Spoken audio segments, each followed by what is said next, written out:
sasabihin mo na, Kathy, ano? Pero yung for my inspiration po sa kantang, it was more on the romantic side. Parang, wala siya sa Pasko. So walang specific person in mind when you wrote it? Pero more on romantic side when I was writing it. It was... Gano'n mo katagal sinulat? Because sabi mo nga kanina, first time mo siya i-perform live, right? Tapos we're still reading the lyrics. Yes. When we were trying to make this song, it was in the middle of making my album. And so far, parang ito po yung pinakamabilis gawin. Kasi talagang nung nag-work po kami ni Direk, it was all impromptu, like on the spot. So that took us 40 minutes, 30 minutes. Wow. Yes. Bilis That, hindi ko po alam. Around November. November lang po siya. So, sobrang recent lang po niya. Ayun, last question for me. Bakit pala The Next Ones? Bakit The Next Ones? New generation of music and... You wanna add something? New gen. Ang goal po namin ni Isha is kami po yung mga sumunod sa next generation artists. And pave way to the next generation of music in general. Next generation's superstars. Yan. Pero syempre, gusto talaga po ni Archie ang mikropono, di ba? Kasi baka may tanong na agad itatanong niya. Ito talaga. Ito na mo. Isha. Andrea, congrats sa search. Ang tanong ko natin, napaganda ng title, The Next Ones. So, ibig sabihin, ang mga susunod na abangan. Siyempre, pag sinabing next ones, may mga nauna. So, sino yung mga iniidolo nyo na gusto nyo sundan ng yapa? Yapa. Ako po, Sarah Geronimo po. Wow! Wala, bata pa lang po ako sa, idol ko na po talaga si Sarah and Sharon Cuneta. Pero, po kasi, yung dad ko, nahilig po sa songs ni Sharon Cuneta. Hindi lang po si Sharon Cuneta. Pero, yes, more on, sila po talaga yung naging idol ko. Wala ba? Ako naman po, same Miss Annie Miss Lucha po. Before po kasi ako mag-sticks na po sa Nova po. Ang mga kinakanta ko po, yung mga songs po ni Miss Annie. Siya po yung idol.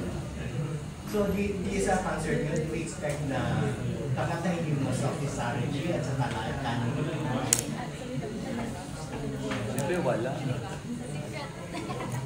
Secret po kasi ang goal po namin sa concert na to, mas modern ang mga music. Pero may mga old songs din naman. Nasa trend rin po yung mga music. Anyway, congratulations! Thank you po!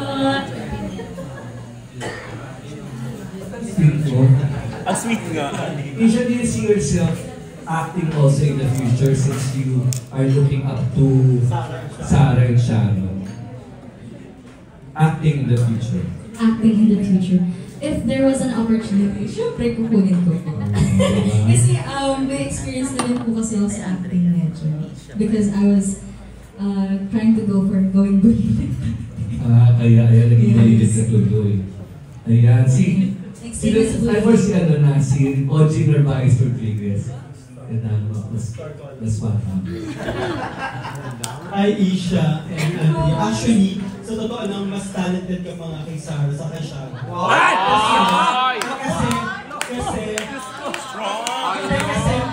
Kasi kilala natin si Isha na nagko-compose siya ng lahat ng kinanta niya. Nakailang composition niya na 1920. Kaloka, OG! Kasi may album po ako next year. Opinion ko lang naman yun. Hindi nga kasi marunong ka mag-compose ng at ang dami mo lang kinumpose. Si Sharon hindi. Sharon dalawa lang yata ko. Ayun, nakalimutan ko din. Yung question yun. Ito na yung question ko. Total mahilig ka mag-compose, Isha. Bukod kay Andrea, saka dun sa Divine, sino pa yung gusto mong i-compose? Yung mga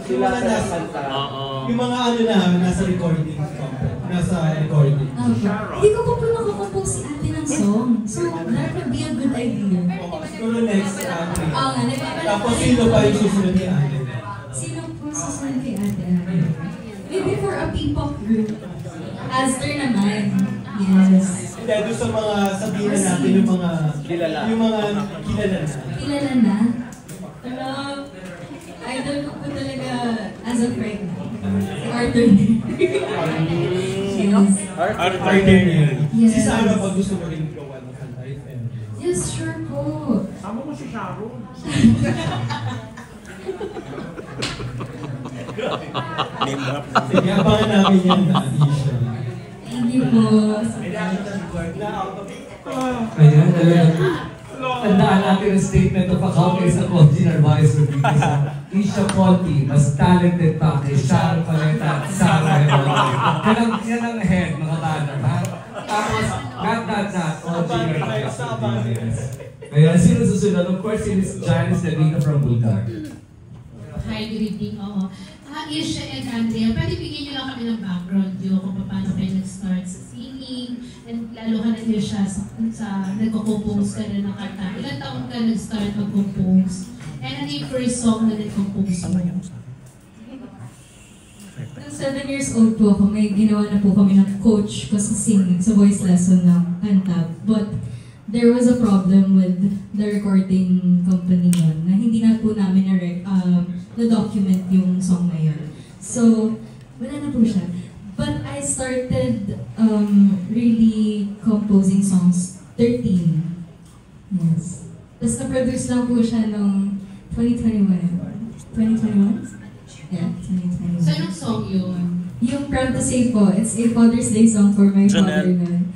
And ayun, it was actually a surprise birthday gift for my dad. Tapos, hindi ko po alam kung bakit. Tuloy-tuloy na rin po yung pag-songwriting ko because of Derek Sam rin po kasi. Derek Sam is our musical director nung debut ko po.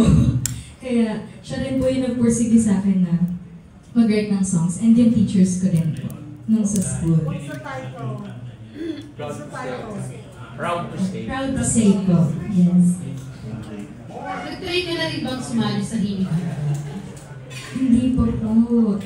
Naririnig ko nga po yung Himig Handog kay Moira de la Torre, pero I haven't gotten the chance to join it because I was busy sa school. Prioritize ko po talaga kasi yung school ko, that's why I couldn't join any local competitions like Tawag ng Tanghalan, and other competitions po here. So, sa ngayon, ilan na yung nakumpose mong kanta? And ilan ako na ba ngayon, Isha? I'm 19 po. Tapos currently, parang 24 songs. Yes. Ongoing pa po kasi yung dalawa for my album. Kaya 24 pa lang po ngayon. So 24 na yun, ilan na yung na-record mo? Na-record 19. So nasa album na yan? Nasa album. Yung ano po, parang 19 to 24. Yun po, nasa album na siya. Pero hindi pa po siya na-release. Next year pa po siya ma-release. Okay. Si Andrea? Ako po, nag-start po ako nung nanalo po ako sa Asia's Best noong 2020. Sorry. Asia's Best Singing Competition. Asia's Best? Yes po. Singing competition. Ito yan ang narinig na. Yes po, sa Philippines po. Actually, dun po ulit kami nag-meet ni Asia. Dun po ulit kami nag-meet ni Asia noong, kailan ba na nag-meet? Kasi season 1 winner po siya, and then season 3 winner po ako. Tapos, same po kami before ng voice coach. Tapos, after ilang years po, nag-meet po ulit kami. Because of Asia's Best. Doon na po nag-start. Yes po. So pareho kayo nag-grand champion doon? Yes po. Season 1 po siya, and then season 3. Saan yun? Sa TV ba yan? Ito ka ba? Season 2. Saan napapanood? Nag-time ko po ako, Tag Media Group po. Nung time ko po kasi pandemic po nun eh. Online? Before mag-start yung pandemic, yung akin po. Because it was 2019. Tapos after nun, after Asia's Best, nag-Europa ako. Yan yung year na yun. Ikaw pa ba? Then po kami nag-pandemic. So Isha, kasi nasa ano ka na rin, no? Nasa recording ka na rin. May mga na-meet ka ng mga kapwa mo singers, may mga nakakolaborate ka na ba? Hindi pa po eh. Kasi more on indie. Ako lang po talaga yung nag-record. Yes. Wala pa po akong kakulab so far. Though yun nga po, yung sinulatan ko po ng songs yung Divine and ang school. So aside from Sarah, meron ka pang gustong makakolaborate? Good to meet you naman. Ano po, hindi pa rin po magbabago yung si Janine Tanyoso. Because, yes. Because nag-a-align po kasi kami sa musical artistry eh. And yung type of songs. Magkakilala ba kayo ni Janine? Not yet. Si Andrea, ikaw may dream ka bang makakolaborate? Siguro po, since nag-boss ako, sa city ko. Talaga yung gusto ko makakolab. Okay, and good luck sa inyong concert. Thank you, Miss Janice. Thank you. We'd also like to acknowledge the presence of Direk Calvin Neria is here and Adonis Tabata, musical director for the next ones. And also director si Direk Calvin. Ayan. Of course, Albert Boost. Speaking of your concert, gusto ko lang kumustahin kasi malapit na to, ano mga preparations na. And since magkaiba kayo ng genre, nag-meet na ba yung klase ng music ninyo na ipapakita dito sa concert?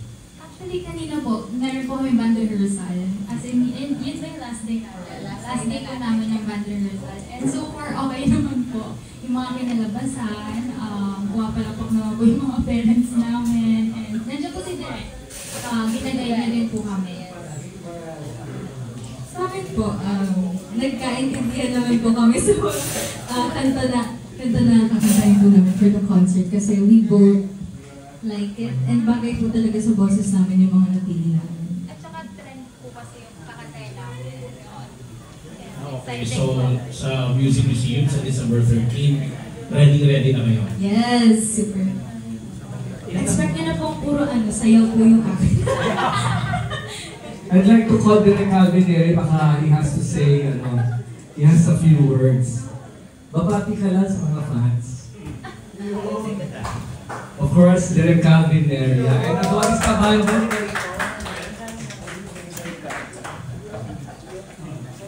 Hello po. Huwag akong kasama. Pag-rehearsal. Salamat po sa pagpunta. And sabihin ko. Tungkol sa show. Okay lang kung masanapin preparation. Okay naman yung preparation. Actually, kanina ko lang nakita yung rehearsal. Panalutupan ko sila kanina. Yung first rehearsal, nagre-record sila. Nakakatuwa kasi hindi ko ina-expect na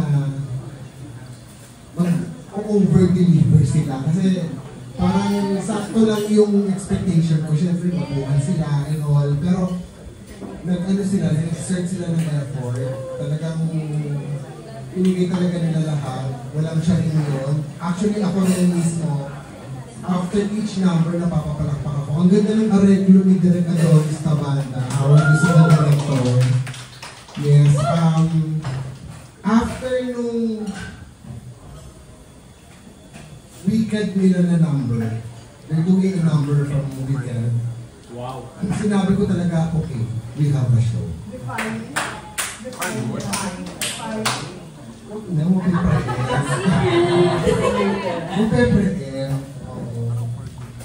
Ano pa ba? Mga gaano kahaba yung show direct sa kanila? 3 hours. Naman. Parang running 2 hours. We're running, right now, parang 2 hours siya. Oo. Nasabi ko na yung iba nung punto press conference sa ko ulit. Hindi ito yung usual na concert na they will be dealing with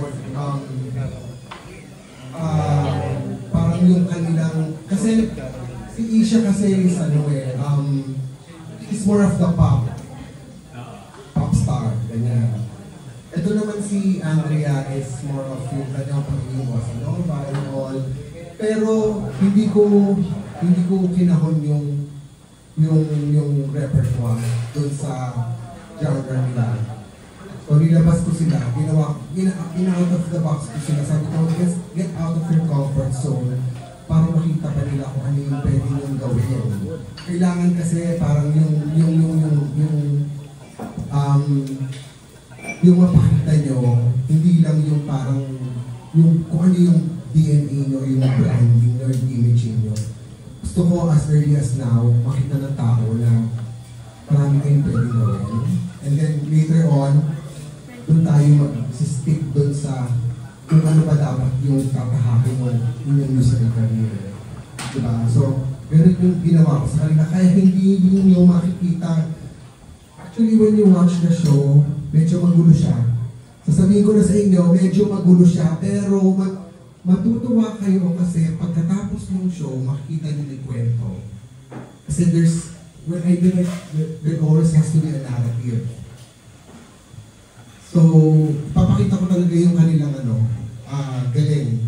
Kasi sabi ko nga, pagka nag-stick tayo sa Bossa Nova lang lahat yun eh. So parang isa lang makikita ko doon. So pagka hindi ko sila nilabas doon sa ganon, hindi makikita ng tao na ay magaling pala talaga siya kumanta. Kasi parang yung mastery of yung kanilang genre. Alam na nila yun eh. So dapat kailangan ko silang dalhin doon out of the box nila. So nakakatuwa kasi even yung guest nila, napakagaling. Yes. Magaling yung mga guests. Actually, nandito po sila lahat. Nasa labas sila. Oo. Ano pa ba? Abangan niyo yung opening. Kasi opening sobrang ganda. It talks about dreams. It talks about yung pagiging bata nila. And ano yung role ng mga bata sa society ngayon. That's the kwento of the opening. And then meron kaming gagawin na nakakakilabot na, hindi mo nakakakilabot, pero magandang sweet ng Disney songs. Okay. It's a medley, yeah. One of it, Ray Valera. Disney Princess, oo. Oh, yeah, magbibigay kami ng tribute kay Ray Valera. They're doing some 2 songs from The Wicked.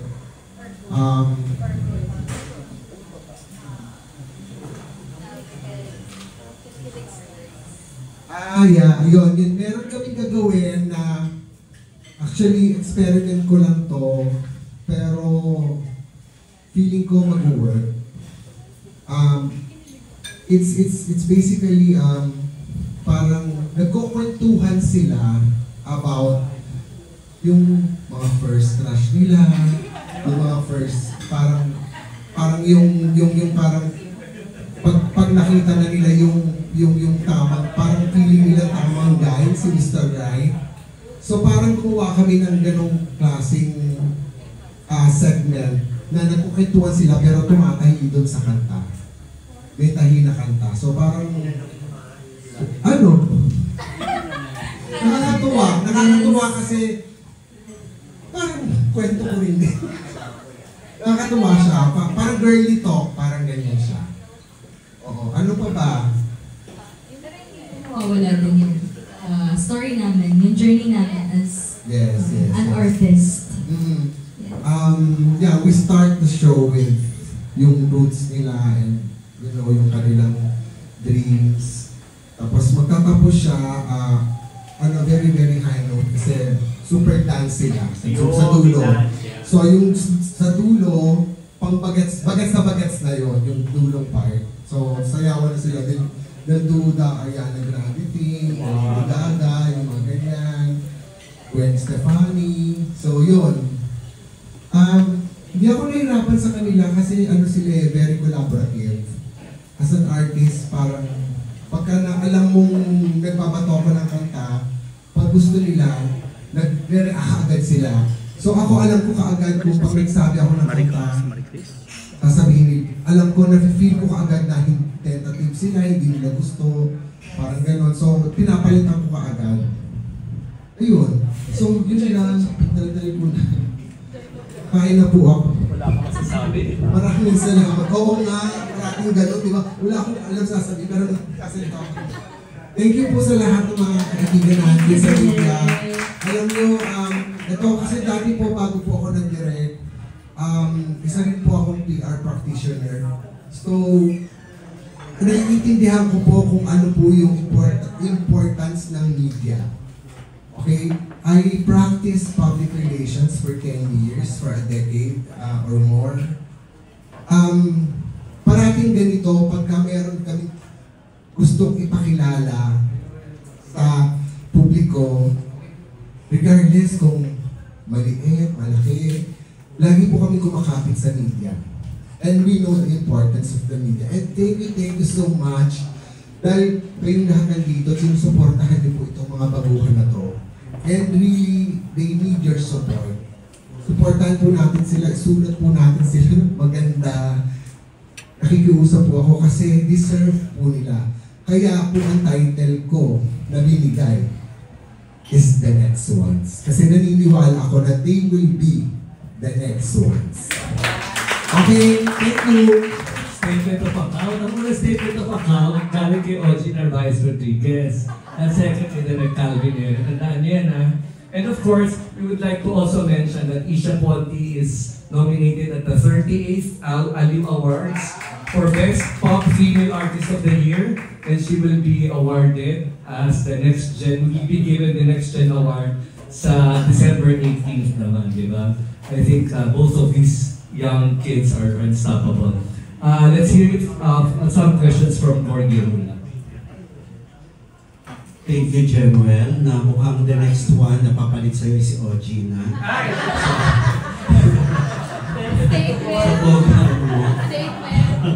Statement lang yun, hindi mo naisip yun, Jemuel. Si Ogie na.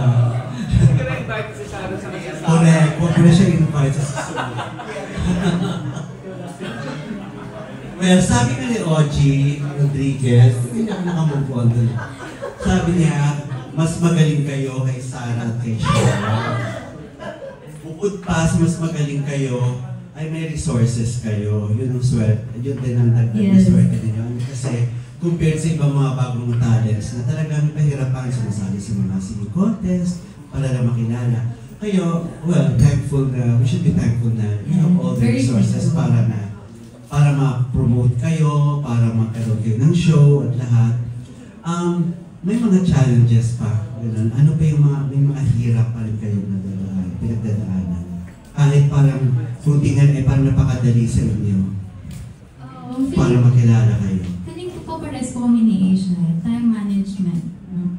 Parang yung mga schedule po namin, minsan nagkakaroon ng conflict, yung pag-practice po namin, minsan pwede po yung isa, minsan po hindi po pwede yung isa. Nakakaingit kayo, oras na pala yung problema. Isa lang po yun, isa lang sa conflict tayo sa mga nanay.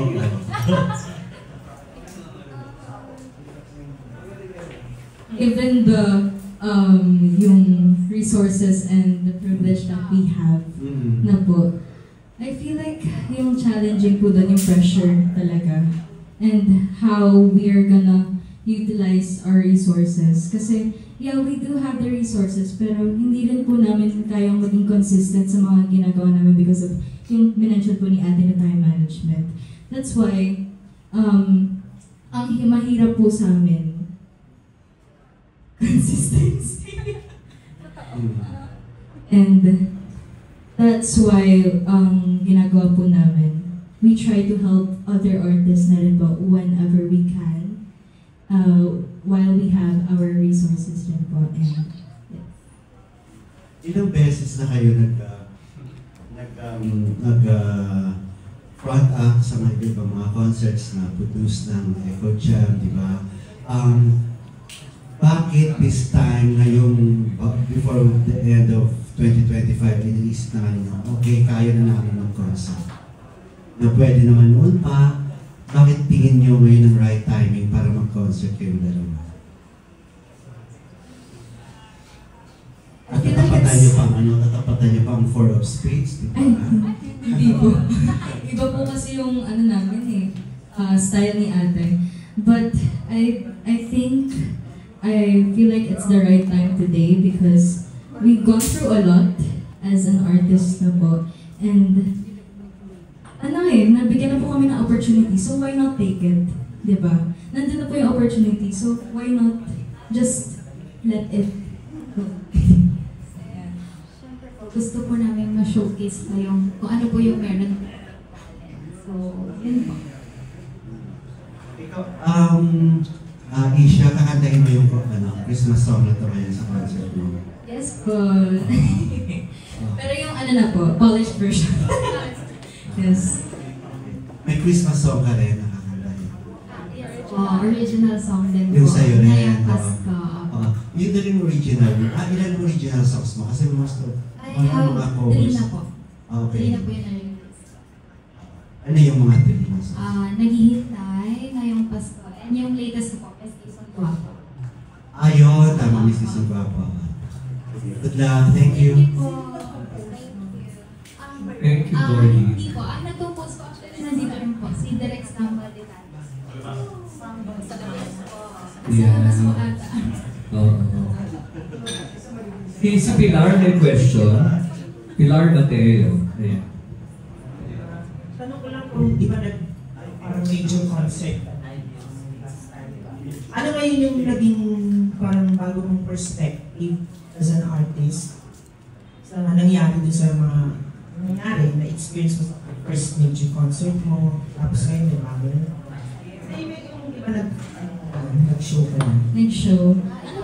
Yung launch? Yung launch. Ano yung perspective na napapos? Compared to... Ano ang natutunan mo na-discover mo? Compared to the... nung June po, I was very not... hilaw pa po. So, yung Isha po nung Jahe the launch, she was not confident enough. She was not prepared enough. Because that launch was only for me to showcase my new song, Jahe. And hindi po talaga siya magiging major concert. It was like more of a family or close people thing. But, ayun, naging major concert po siguro siya because of... Paano po siya naging major concert? Lahat binigay? Hindi pa po eh. Ano pa i-expect namin sa ulit? Ayun, ang na-expect niyo po sa akin for this concert, hindi ko po kasi na-bring out yung best ko dun sa Jahe the Launch because I was so lax and I was only focused on parang kantahin lang yung original song ko to the people and ma-release ko lang po siya. And ayun po, ito, kabog. More on pasabog na po siya. In what way? Song choices, performance, and yes, additional dancing. Ako naman po, feeling ko na-build ko na po yung confidence ko. Kasi before po, kahit siguro po yung mga mommy ko po sa production, sila Tita Le, Tita May, and then yung mom ko po. Parang before po, sobrang introvert po kasi ako. As in, pagkakanta lang po, tsaka lang po ako magsasalita, tapos ko kumanta, nasa gilid na po ako, or nasa room na. Siguro ngayon po, mas naging madaldal po ako. Nagiging friendly na din po ako because of Isha.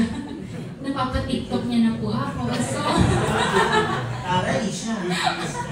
dati po hindi niya po ako napapasayaw. Pero ngayon po, napapasayaw na po talaga ako.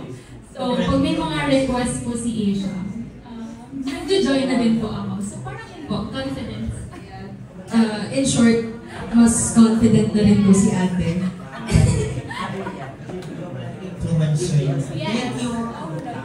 Thank you, Pilar. We'll do Bobby Tina from Manila Bulletin first. Magandang gabi. Hello, Isha and Andrea. So, malapit na matapos ang 2025. Ano yung mga gusto nyo iba? Pagpasalamat. Yes. First of all, we thank God for all the opportunities, blessings, and everything that's been great to us, been good to us, and even bad. kahit yung mga challenges kasi we have learned a lot. And to our family, our supporters, our fans, our friends, and all of you that's here tonight, thank you so much po kasi alam mo yun, nag-effort rin po kayo na ma-promote ng aming concert. Even if it's just a little article, we really appreciate it na po. So, thank you so much. And yung simpleng mga tanong nyo, ang dami rin po kaming natututunan. And, ayun, thank you to everything. Na-mention ko na po lahat. Ay, sorry! Nasabi niyo na po, pero hindi po, thankful po ako sa mga mommies po namin na sobrang supportive, to Tita Jumel, to Direk Calvin, Direk Adonis, na grabe po yung pag-guide nila sa amin, lalo na dito sa concert po namin. Very thankful po kami. And then, syempre po, kay Tito Ray, sobrang thankful din po kami sa kanya. Binigyan niya po kami ng songs. And sa mga guest artists po namin, pumayag po sila na mag-guest po the next time. Ano pa kayong Pasko na hindi mo talaga makakalimutan? Yung mga guests. Namimiss ko po yung yung kompleto po yung pamilya. Yung nandun natin mag-anak, yung kompleto po talaga. But now it's different eh. Kasi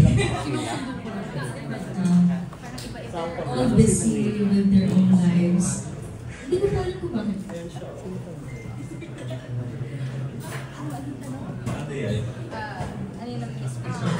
Namimiss ko po siya. Kasi nung 10 years old po ako nung nawala yung dad ko. So, feeling ko yun po yung namimiss ko, yung complete family. Pero anong Christmas gift ang gusto niyong ma-receive ngayong ikaw? Feeling ko po na-receive ko na. Kasi nung April po, nakapasa ng board exam po. Pharmacist na po ako. Nakuha ko na po yung gift ko.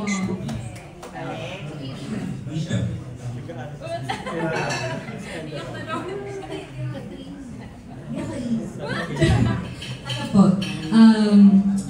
Christmas gift, best Christmas gift. Basta maging successful na lang po ang aming show for today. Yes, yun lang.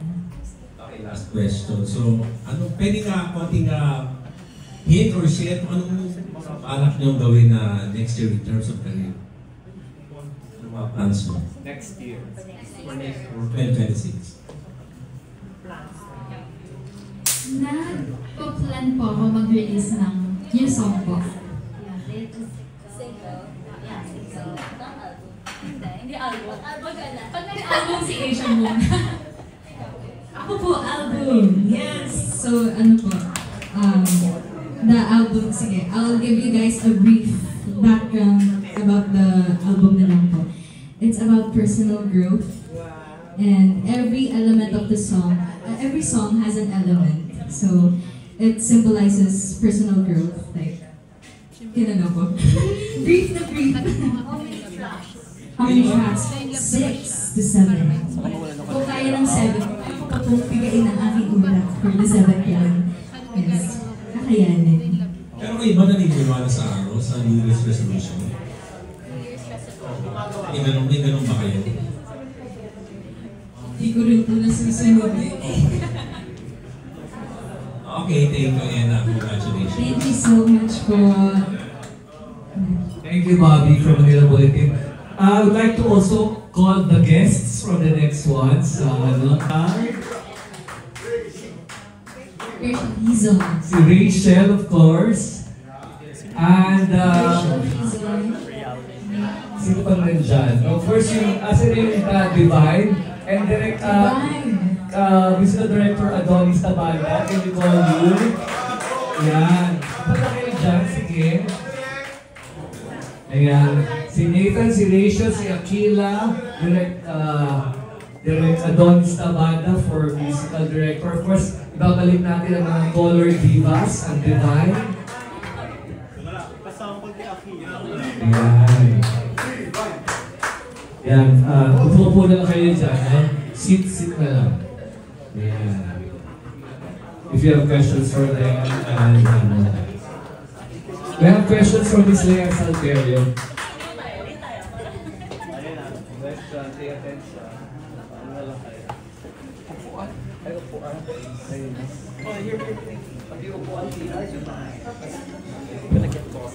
Clarification na for Isha.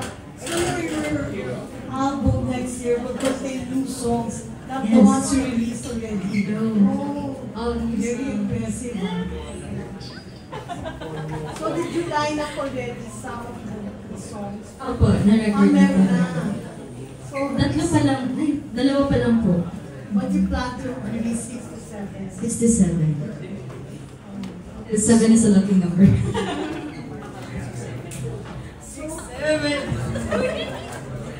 What for 2026? For 2026, Andrea, what else are in store for you together and even as solo artists? So after your concert, yes, after your concert. Concert ulit. Concert ulit, pero we want to include them as the main artist na rin. Sila Akina, Pake, Michael, and Rachel. And we also have a lot of projects, upcoming projects with other amazing icons in the industry. So, ayun pa, abangan niyo po yun. May collab? Yes, okay. So all next year na yun siya? Next year. You're graduating next year? You're graduating? Hindi pa. Second year. And there are, ano? Opo. And where did you graduate from? CE. Yes. Pharmacy? Yes.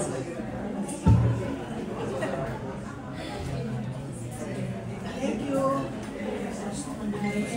From Malay. Ay, kita naalala po kita kasi nga, naiyak po ako last time dahil sa Thank you for the question though. It's okay. No controversial question anymore. Yay! Feel nyo na ba na you're the next one? Is there a point in like this year na kasi di ba that's your title Yeah, already? that's your title. So, what exactly was the moment like? What were you doing na we are the next ones? We are the next ones. Well, for me, I was not focused on, I'm the next one. We're the next one. Yeah, all of us are the next one. We are the next one. Yes! 6, 7.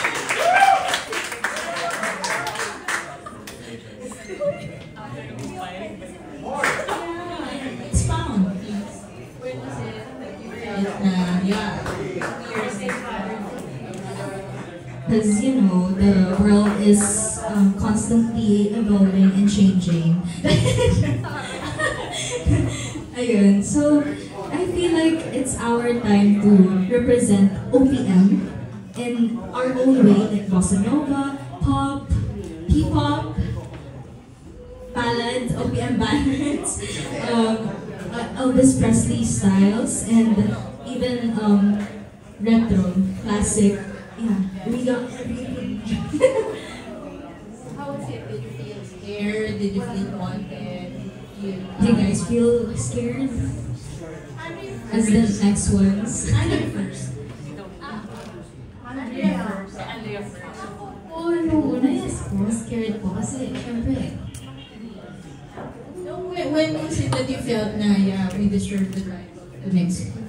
actually, hindi ko din po alam kung kailan ko na, the next one. Pero, I don't know, the next one na nga po. Hindi ko po siya nag-feel eh. Pero, hindi mo po nagsisink in sa akin na magkakaroon po ng fans. Not yet? Yes. Stay for it? Yes. So, ano sa tingin mo?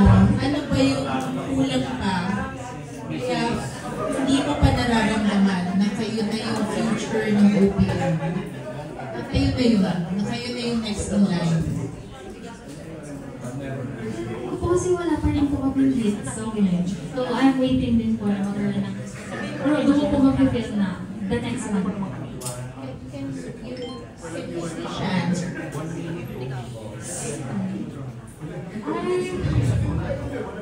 I feel like it's normal to feel na you're kind of parang hindi pa ako the next one kasi nga wala pa pong hit song. As an artist kasi, mahalaga po talaga yung magka-hit song. And yun pa yung magpapaboost talaga sa artistry mo sa journey mo in general. So, for me, I feel like we're the next ones kasi we are really representing the new generation music. And dun pa lang po, I feel like justifiable now, we're the next ones because this is a whole new era. And if you see our journey, our age, mula pagkabata, the people we look up to, the OPM icons, they're like our pioneers sa OPM industry. So, ano po kami, trying to walk alongside or walk by, follow their footsteps. Yes. That's why it's the next one. Yeah, you deserve it naman. Galing naman kayo. And thank you. Yeah, thank you guys. Thank you. You are all the next. Yes, we are all the next ones. Si Direk Adonis din po the next one. Ako the last one. The last one. This is a question for Direk Adonis. Ay! Yes. Upo ka na dyan eh, so might as well. How tough is it to line up the set list for the two artists? Tough? Okay, thank you po. Good evening everyone. I'm the last one. And what did you line up for them? Okay. Dito sa show na to, sa una po hindi po mahirap talaga mag-line up. Lalo na sa songs, sa song line up namin for the show. Kasi sobrang lahat ng mga songs talagang binagay namin sa voice, sa genre ng bawat isa. So this is generic. Generic. Yeah. Line up. Generic line up. Oh, by the way po, itong mga lineups na to, these are all ideas din. Siyempre, tulong-tulong kami, but generally this is the idea of Direk Calvin. Kasi pag sinabing ng Direk Calvin na ito, mag-work talaga yun. So, gano'n talaga ka-effective si Direk Calvin. Yes. And sobrang, pag sinabing Direk Calvin, pwede mag-gawin to, kailangan mo sabihin yun, kasi yun ang mag-work talaga. And collaborating with this, the next one sila, sobrang dali, kasi nga yung collaboration talaga of ideas, tapos kung ano yung mga songs na pipiliin namin, talagang hindi siya yung basta kung ano yung narinig mo lang ng original song. Ano talaga, ni-redesign namin yung song dun sa kumbaga sa voice nila. So maganda po talaga yung pagkakaayos ng mga songs. And talagang ako as musical director po, super proud ako sa kanilang lahat dahil sobrang, alam mo yan, talagang yung effort na doon, nakita ko talaga. Very excited po kami sa mga songs na doon na bibigyan namin. Credit ko lang, Direk Sam. I-credit ko lang si Direk Sam because he's one of the mentors din ni Isha and Andrea. Ayan, sila din ang Sam Valdecantos. Direk Sam, yan. Isa din sa mga ang meron. Direk Sam, yan. Isa din sa ating mentors ng Isha and Andrea. But overall, this is a very exciting concert. Lahat ng genres po, rock, pop, may jazz, may bossa nova, may pop, may Disney, iba-iba, may dance, so all in one concert. So, abangan niyo po itong concert. Yeah! Thank you very much!